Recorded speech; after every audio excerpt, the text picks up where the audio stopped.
Bonjour très chers élèves de la terminale S. Aujourd'hui, nous allons traiter un exercice sur la résolution d'une équation de degré 3 dans C.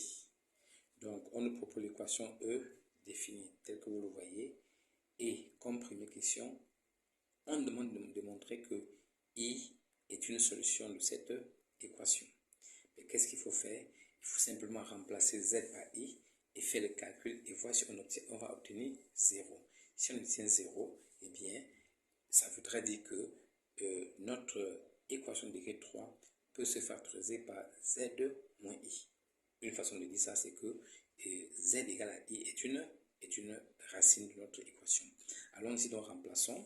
Quand nous remplaçons, on a donc I au cube moins 4 facteur de 4 plus I facteur de I carré. On a remplacé tout simplement partout Z par I. Plus 13 plus 4I facteur de I moins 13I égale. Eh bien, I au cube, ça fait moins I.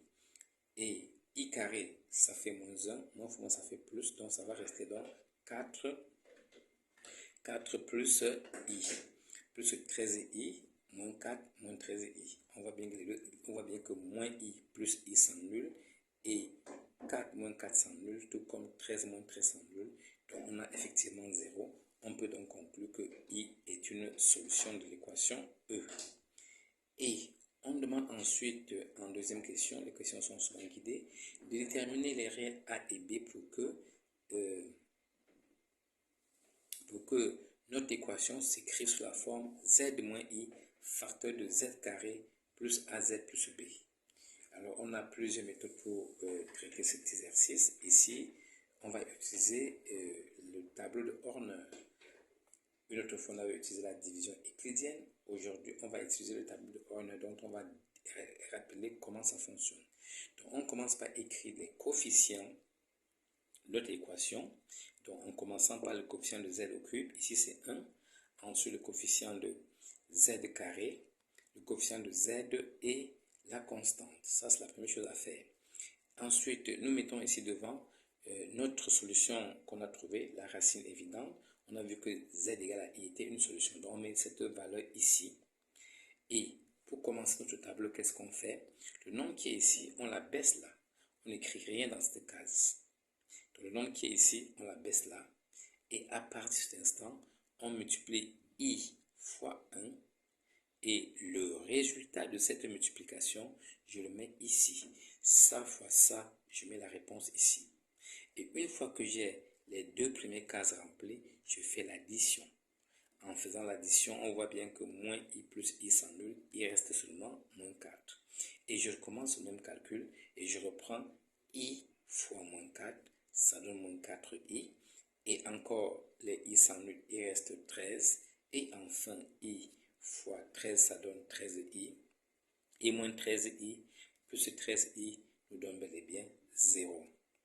Donc, ça veut dire que notre A vaut moins 4 et notre B vaut 13. Donc, ici, vous voyez bien que A et B, pour notre exercice, sont des nombres réels. Ça ne sera pas tout le temps le cas. Nous ne sommes pas en train de dire que pour cet exercice, il sera obligé que A et B soient des nombres réels. Non, ce n'est pas le cas. Mais pour cet exercice, c'est le cas.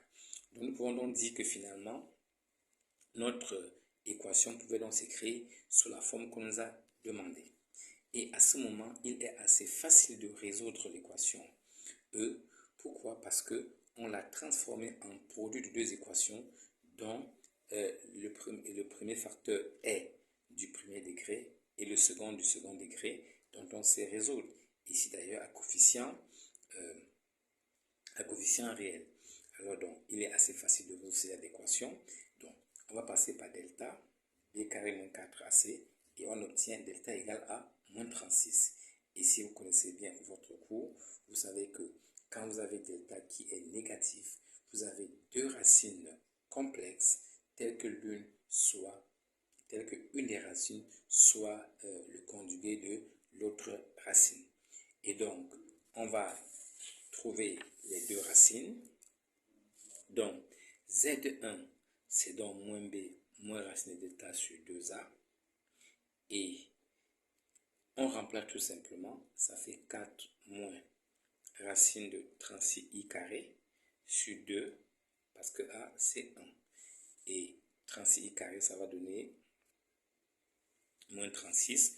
De toute façon, ça va donner soit moins 30 plus 36, mais quand vous allez prendre les deux valeurs comme le Z1, le conjugué de l'autre, c'est facile. Si vous mettez moins ici, là, vous allez mettre plus. Si vous mettez plus, là, vous allez mettre moins.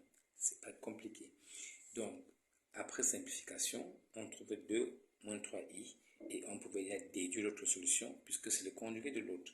Et ça sera donc Z2 moins B plus racine de delta, voilà, sur 2a. Donc, si j'ai pris avec moins 6i là, je vais prendre ici avec plus 6i. Et là, on peut donc donner aisément la solution de notre équation, S égale donc I, qui est la racine évidente qu'on a trouvée, 2 moins 3i et 2 plus 3i. Voilà un exemple de résolution d'une équation de degré 3 dans C. Rien de plus facile. On va dans l'exercice, essayez toujours de donner un moyen de trouver une première solution. Une première solution qu'on va vous demander évidemment de vérifier.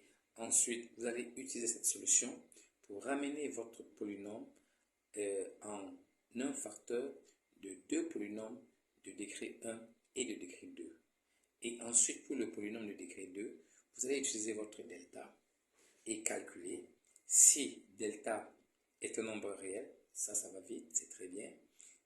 Si delta est un nombre complexe, vous savez ce qu'il faut faire à ce moment-là. Il faut chercher les racines carrées de delta avant d'arriver à la solution. C'est un peu plus compliqué. Évidemment qu'on va traiter des exercices où on va voir ce cas-là. Merci pour votre attention.